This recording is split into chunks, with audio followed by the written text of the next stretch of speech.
പ്രിയമുള്ള സഹോദരന്മാരെ, ബഹുമാനപ്പെട്ട AP ഉസ്താദിൽ ഷജറ വിഭാഗത്തിന് ഒരുപാട് മാതൃകയുണ്ട്. ഷജറ വിഭാഗം എന്നല്ല, സമസ്തയുടെ അവാന്തര വിഭാഗമാകുന്ന ഏത് ആളുകൾക്കും പാർട്ടികൾക്കും മത നേതാക്കന്മാർക്കും AP ഉസ്താദിൽ ഒരുപാട് പാഠവും പഠിക്കാനുള്ള മാതൃകയുമുണ്ട് എന്നുള്ളത് വ്യക്തമാക്കി തരുന്ന ഒരു വീഡിയോയാണ് ഞാനിവിടെ ഉദ്ദേശിക്കുന്നത്. ഏതെങ്കിലും ഒരു പ്രത്യേക രാഷ്ട്രീയ പാർട്ടിയോട് അടിമപ്പെടാതെ, ഒരു വിധേയത്വമില്ലാതെ സ്വന്തമായി അസ്തിത്വം സ്ഥാപിക്കുന്ന ഒരു മതപണ്ഡിതന്റെയും അതുപോലെ ഒരു പ്രത്യേക രാഷ്ട്രീയ പാർട്ടിയോട് അടിമപ്പെട്ടുകൊണ്ട് ജീവിക്കുന്ന മറ്റു മതപണ്ഡിതന്മാരുടെയും വ്യത്യാസമാണ് ഇവിടെ നാം വ്യക്തമാക്കുന്നത്. ആദ്യമായി, പ്രത്യേകമായ ഒരു രാഷ്ട്രീയ പാർട്ടിയോട് വിധേയത്വമില്ലാത്ത സ്വന്തമായി അസ്തിത്വമുള്ള AP ഉസ്താദ് മതം പറയുന്നത് നമുക്കൊന്ന് കേട്ടു നോക്കാം. അന്യ സ്ത്രീകളും പുരുഷന്മാരും ഇടകലരുന്ന ഒരു പദ്ധതിയും പാടുള്ളതല്ല.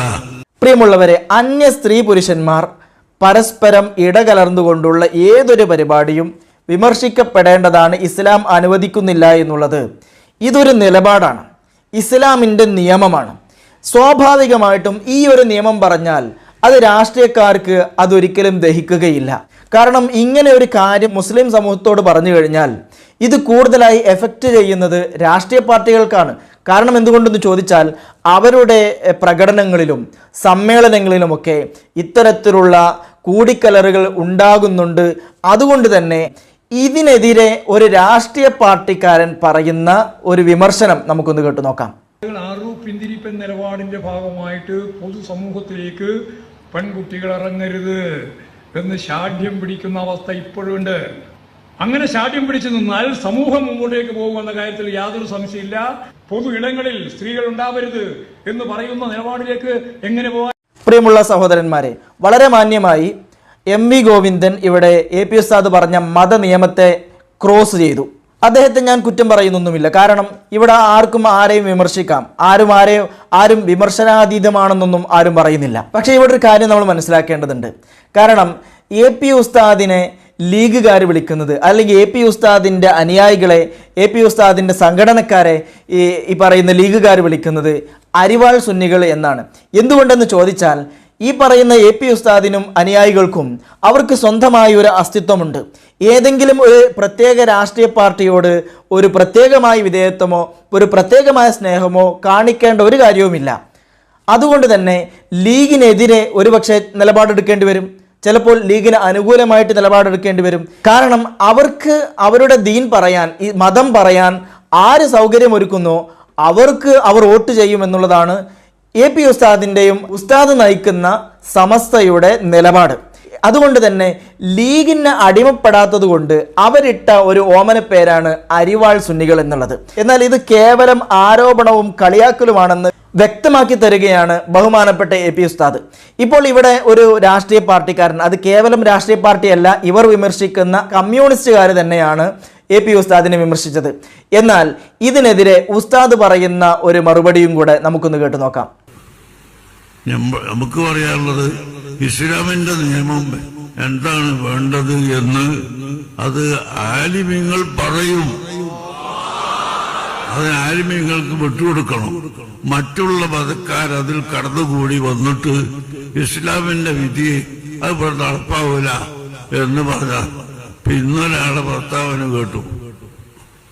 അയാളുടെ പാർട്ടികൾ തന്നെ, അയാൾ ജീവിക്കുന്ന ജില്ലയിൽ ഞാൻ പത്രമെടുത്ത് നോക്കി, ഏരിയ സെക്രട്ടറിമാരെ തെരഞ്ഞെടുത്തിരിക്കുന്നു 18 പേരെ. ഈ 18ഉം പുരുഷന്മാരാ, ഒരൊറ്റ പെണ്ണിനെയും അവർക്ക് കിട്ടിയിട്ടില്ല. ഈ 18 എണ്ണവും പുരുഷന്മാരാണ്. എന്തേ അവിടെ പെണ്ണുങ്ങളെ പരിഗണിക്കാതിരുന്നത്? എന്താണ് അവിടെ ഒന്നും പെണ്ണുങ്ങളെ പരിഗണിക്കാത്തത്? ഞങ്ങൾ പറയുന്നതിനിങ്ങനെ കുതിര കയറാൻ വരണോ? ഞങ്ങളെ മതത്തിന്റെ വിധി ഞങ്ങൾ പറയുന്നത് മുസ്ലിമീങ്ങളോടാണ്. അതുകൊണ്ട് മറ്റുള്ള മതങ്ങളുമായി ബന്ധപ്പെടണ്ടെന്നും കൂടണ്ടെന്നൊന്നും ഞങ്ങൾ പറഞ്ഞിട്ടില്ലല്ലോ. ഞങ്ങൾ ഇസ്ലാമിന്റെ വിധി പറയുന്നത് അത് മുസ്ലിമീങ്ങളോടാണ്. ഇവിടെ ഒരു രാഷ്ട്രീയ പാർട്ടിക്കാരൻ കണ്ണുരുട്ടിയപ്പോഴേക്കും പേടിച്ചുകൊണ്ട് അവർക്ക് മുമ്പിൽ പോയി കുനിഞ്ഞു നിന്ന് മാപ്പ് പറയേണ്ട ഒരു ഗതികേടും ഉസ്താദിന് വന്നിട്ടില്ല.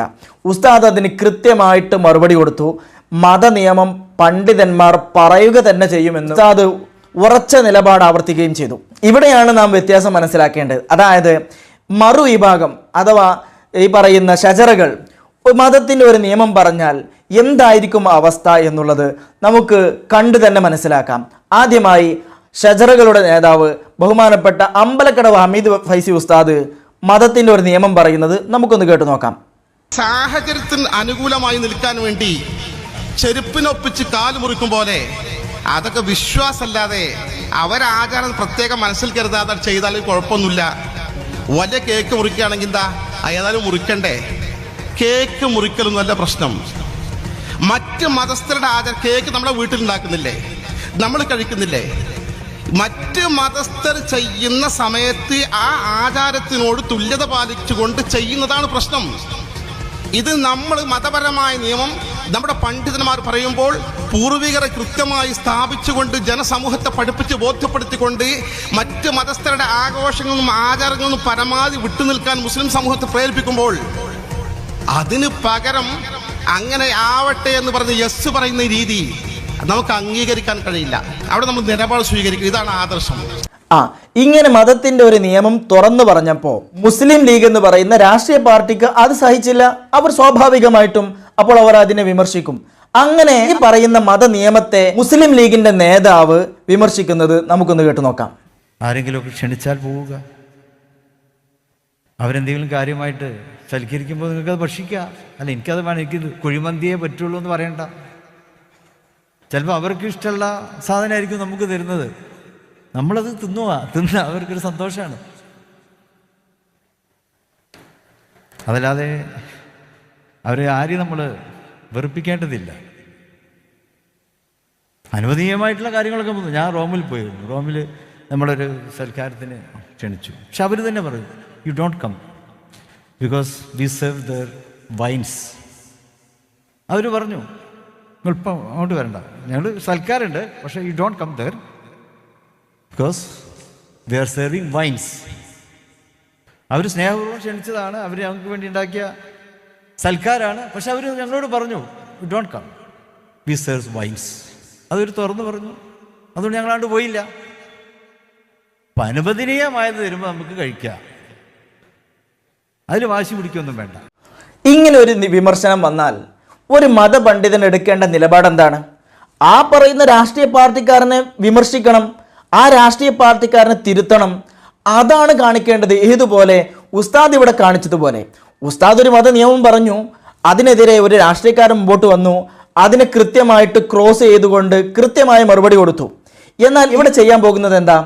ഇവിടെ പറയുന്ന അമ്പലക്കടവ് ഹമീദ് ഫൈസി ഇസ്ലാമിൻ്റെ ഒരു നിയമം പറഞ്ഞു, അതിനെ ഒരു മുസ്ലിം രാഷ്ട്രീയക്കാരൻ അതിനെ വിമർശിക്കുന്നു. ഇനി എന്താണ് ഇവിടെ എടുക്കേണ്ട നിലപാട്? ഈ പറയുന്ന രാഷ്ട്രീയക്കാരനെ വിമർശിക്കണം, അതിനെ തിരുത്തണം. അതിന് പകരം അവിടെ പോയിട്ട് ആ പറയുന്ന രാഷ്ട്രീയക്കാരൻ്റെ മുമ്പിൽ പോയിട്ട് കുനിഞ്ഞു നിന്നുകൊണ്ട് മാപ്പ് പറയാൻ പോവുകയാണ്. അങ്ങനെ പോയി മാപ്പ് പറഞ്ഞ് താൻ പറഞ്ഞ മതനിയമം തെറ്റാണ്, ഞാൻ പറഞ്ഞ മതനിയമം പറഞ്ഞത് ക്ഷമിക്കണം, തെറ്റായിപ്പോയി എന്ന തരത്തിൽ അവിടെ പോയിട്ട് മാപ്പ് പറഞ്ഞുകൊണ്ട് നടത്തുന്ന പ്രസംഗം നമുക്കൊന്ന് കേട്ടു നോക്കാം. അപ്പം ലീഗ് വിരുദ്ധർ, ലീഗ് അനുകൂലികൾ എന്ന സമസ്തയിലൊരു വിഭാഗം ഇല്ലല്ലോ. കാരണം സമസ്ത ഒരു വലിയ മതസംഘടന, പണ്ഡിതന്മാരുടെ സംഘടന, മുസ്ലിം രാഷ്ട്രീയ സംഘടന. ഇത് രണ്ട് സംഘടനയാവും ചില്ലറ കാര്യങ്ങൾ ചിലപ്പോൾ അഭിപ്രായ വ്യത്യാസം വരും. അത് പൂർവ്വകാലത്തൂടെ പറഞ്ഞു തീർക്കും. ഇതിനപ്പുറം ഈ മീഡിയ പറയുന്നത് പോലെ ലീഗ് അനുകൂല വിഭാഗം, ലീഗ് വിരുദ്ധ വിഭാഗം അങ്ങനെ സംസ്ഥയിലൊന്നുള്ളതായിട്ട് എനിക്കറിഞ്ഞുകൂടാ. ഇതാണ് ഒരു രാഷ്ട്രീയ പാർട്ടിയോട് പ്രത്യേകമായി ഇഷ്ടം വെച്ചുകൊണ്ടോ ഒരു പ്രത്യേകമായ രാഷ്ട്രീയ പാർട്ടിക്ക് അടിമപ്പെട്ടുകൊണ്ട് ജീവിച്ചു കഴിഞ്ഞാൽ, മതം പറഞ്ഞു കഴിഞ്ഞാൽ ഇതായിരിക്കും ഗതി. പക്ഷേ ഇതുകൊണ്ടൊന്നും ഹമീദ് ഫൈസി പറഞ്ഞതുകൊണ്ടൊന്നും തീർന്നില്ല. ഇവരിങ്ങനെ പറഞ്ഞതുകൊണ്ടായില്ല, പൊതുവായിട്ട് മാപ്പ് പറയണമെന്നാണ് ആ പറയുന്ന ലീഗുകാർ ആവശ്യപ്പെടുന്നത്. അതുകൂടെ നമുക്കൊന്ന് കേട്ടു നോക്കാം. വിപരീതങ്ങൾ വന്നു.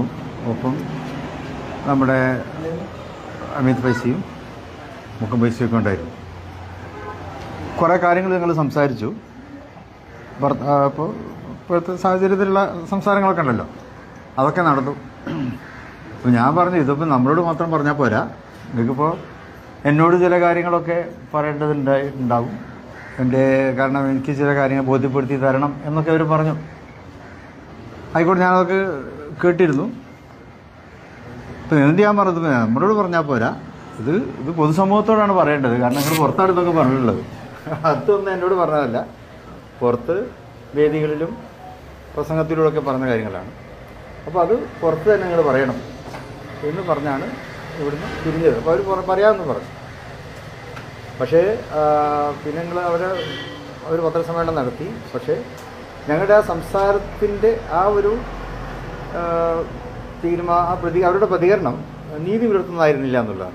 ഞങ്ങൾ സംസാരിച്ച വിഷയങ്ങളുമായി നീതി പുലർത്തുന്ന ഒരു പ്രതികരണമല്ല അവരിൽ നിന്നുണ്ടായത്. ഞങ്ങൾ പ്രതീക്ഷിച്ചതല്ല. ആ സംസാരത്തിൻ്റെ ഒരു അന്തസ്സത്തൊക്കെ മനസ്സിലാക്കണമല്ലോ. അത് മനസ്സിലാക്കിയിട്ട് പൊതുസമൂഹത്തോട് അവരത് തുറന്നു പറയേണ്ടതായിരുന്നു. പക്ഷേ ആ രീതിയിലുള്ളൊരു സംസാരമല്ല അവരിൽ നിന്നുണ്ടായത്. അത് മാനസികമായിട്ട് വല്ല വിഷമം ഉണ്ടായിട്ടുണ്ട്, ഞങ്ങൾക്ക് വിഷമമുണ്ട് എന്ന് പറയലാണല്ലോ പിന്നെ ഖേദ പ്രകടനം എന്ന് പറയുന്നത്. അതവർ പറയുകയും ചെയ്തു. അത് ഞങ്ങൾ പുറത്ത് പറയാമെന്നുള്ള ധാരണയിലാണ് പോയത്. പക്ഷെ അതുമാത്രം പറഞ്ഞില്ല, അതാണ് ഉണ്ടായത്. അല്ല, അതെ, അതിപ്പോൾ നമ്മളാവശ്യപ്രകാരം ഉണ്ടായ ഒരു പറച്ചിലല്ലല്ലോ. അങ്ങനെ പറയണം തോന്നിയത് അവർക്കല്ലേ. അതുകൊണ്ടാണല്ലോ അവർ ബഹുമാനപ്പെട്ട ജിബ്രീൽ മുത്തുക്കോയ തങ്ങളുടെ അടുത്ത് കാര്യം പറയുകയും തങ്ങൾ സമയം കൊടുക്കുകയും ചെയ്തത്. പ്രിയമുള്ള സഹോദരന്മാരെ, എന്തിനു വേണ്ടിയിട്ടാണ് ഈ പറയുന്നത്? മുസ്ലിമീങ്ങളോട് ആദർശ സമ്മേളനം നടത്തി ആ ആദർശ സമ്മേളനത്തിൽ കേൾക്കാൻ വന്ന മുസ്ലിമീങ്ങളോട്, സുന്നികളോടാണ് പറയുന്നത് മതത്തിൻ്റെ നിയമം, ഈ പറയുന്ന അമീദ് ഫൈസി. എന്നാൽ അത് പാടില്ല, അത് തിരുത്തണമെന്ന് ആവർത്തിക്കുകയും മാപ്പ് പറയണമെന്ന് പറയുകയും ചെയ്യുന്ന മുസ്ലിം ലീഗുകാരോട് അടിമപ്പെട്ടുകൊണ്ട് മാപ്പ് പറയുകയും ചെയ്തു ഈ നേരത്തെ പറഞ്ഞ മതം പറഞ്ഞ പണ്ഡിതൻ. എത്രമാത്രം പരിഹാസ്യമാണ് ഈ പറയുന്ന കാര്യം എന്നുള്ളത് നാം എല്ലാം മനസ്സിലാക്കണം. ഒരു മുസ്ലിം പണ്ഡിതൻ മതത്തിൻ്റെ നിയമം പറഞ്ഞപ്പോൾ ആ മത നിയമം അതിന് സ്വാഭാവികമായിട്ടും രാഷ്ട്രീയക്കാരെ വിമർശിക്കും, അവർക്ക് പറ്റിയിട്ടില്ലെങ്കിൽ. അങ്ങനെ ഒരു വിമർശിച്ചതിൻ്റെ പേരിൽ അതിനെ പേടിച്ചുകൊണ്ട് അവരൊന്ന് കണ്ണുരുട്ടിയപ്പോൾ പേടിച്ച് ഭയന്ന് അവരുടെ മുമ്പിൽ പോയി കുനിഞ്ഞു നിന്ന് മാപ്പ് പറയേണ്ട ഒരു ഗതികേട് വന്നിട്ടുണ്ടെങ്കിൽ ഇവിടെയാണ് എന്തുകൊണ്ട് നിങ്ങൾക്ക് അത്തരത്തിൽ മതം പറയാൻ ഒരു സ്വാതന്ത്ര്യം നൽകാത്ത പാർട്ടിക്കാരുണ്ടെങ്കിൽ വലിച്ചെറിഞ്ഞുകൊണ്ട് നിങ്ങൾ സ്വതന്ത്രമായി ജീവിക്കാൻ ശ്രമിക്കൂ, സ്വതന്ത്രമായിട്ട് മതം പറയാൻ ശ്രമിക്കൂ. അവിടെയല്ലേ നിങ്ങളുടെ ആദർശത്തിന് വാല്യൂ ഉണ്ടാവുകയുള്ളൂ. അതല്ലാതെ നിങ്ങളുടെ ആദർശവും ആശയവുമെല്ലാം രാഷ്ട്രീയക്കാരൻ്റെ ഓഫീസിൽ പോയി പണയം വെക്കേണ്ട ഗതികേട് എന്തിനാണ് എന്നുള്ളതാണ് ഞങ്ങൾ ചോദിക്കുന്നത്. ഇവിടെയാണ് നിങ്ങൾ എ പി ഉസ്താദിനെ മനസ്സിലാക്കേണ്ടതും എ പി ഉസ്താദിനെ പഠിക്കേണ്ടതും എന്നാണ് ഞാൻ പറഞ്ഞതിൻ്റെ ചുരുക്കം. അതുകൊണ്ട് എൻ്റെ പ്രിയമുള്ള സഹോദരന്മാർ മനസ്സിലാക്കേണ്ടത്, ഒരു രാഷ്ട്രീയ പാർട്ടിയോടും പ്രത്യേക വിധേയത്വമോ സ്നേഹമോ നമുക്ക് ആവശ്യമില്ല. ഇനി അങ്ങനെ ഉണ്ട് എന്ന് വെച്ചാൽ തന്നെ മതത്തിൻ്റെ നിയമത്തിനെതിരാകുന്ന ഏത് രാഷ്ട്രീയ പാർട്ടിക്കാരനാണെങ്കിലും ഏത് യവനാണെങ്കിലും അതിനെതിരെ നമുക്ക് നിലപാട് പറയാനും നിലപാട് സ്വീകരിക്കാനുമുള്ള ഒരു ധൈര്യവും ഈമാനും നമുക്കുണ്ടാകണമെന്ന് മാത്രം പറയുന്നു. അല്ലാഹു സുബ്ഹാനഹു വ തആല നമ്മെ അനുഗ്രഹിക്കുമാറാകട്ടെ.